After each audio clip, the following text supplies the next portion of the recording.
Tutaka mngana mayeti usoriko rwase county ya Kisii agwa somolikyo mwende bwekyo Football Kenya Federation urusagirwa Kisii Evans Mageka rego soki na kubolia serikali ya county ya Kisii kunyara kwena kibuna egeti kia Gusii Stadium kenyare ko baki ko kine una ko base kengo keganeiri erinde timu ya Shabana FC nyare ko baki kosoli cha chenka che ligi ya FKF Premier League rwase egeti kia Gusii Stadium asa tero na ukira kwani kabune nchiregeti kere kosoli cha Premier League nchiko kosoli rwase egeti kia Gusii Stadium asa buriya serikali ya county ya Kisii utumika chinchira chia bwango chira kolegetie kukerosi kuike ibirengo biganeiri insemeti yenyebere.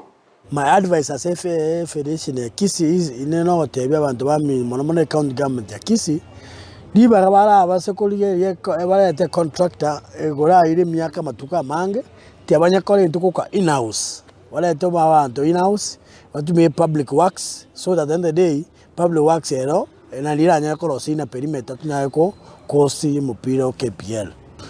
Current status ya stadium ya Kisii tekunyara ko host KPL matches elizo nentangani service ya kabere na ina perimeter na ende kera tubwate na perimeter no ligere ali stadium tubwate che ngulu nera around it protected because under environment nero okonyora ebwate challenges chide. One of my appeal is that iba to kutumia system ya contract ya to tumie system ya in-house so that at the end of the day in-house in 2 weeks.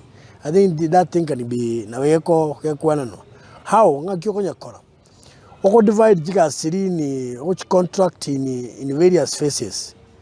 Mna wana tebe mwana ko ina perimeter o uno sambiri wuka chichumata kirega. You can just government yakanda through public works in a 1 week bale tabantu mali basambiri you can get it. Ni challenge service in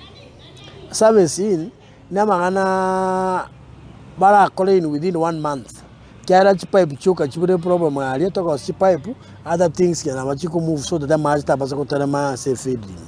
Another issue na mangana protection yengo around through in a perimeter ba ko weka chia fence area you are protect in a perimeter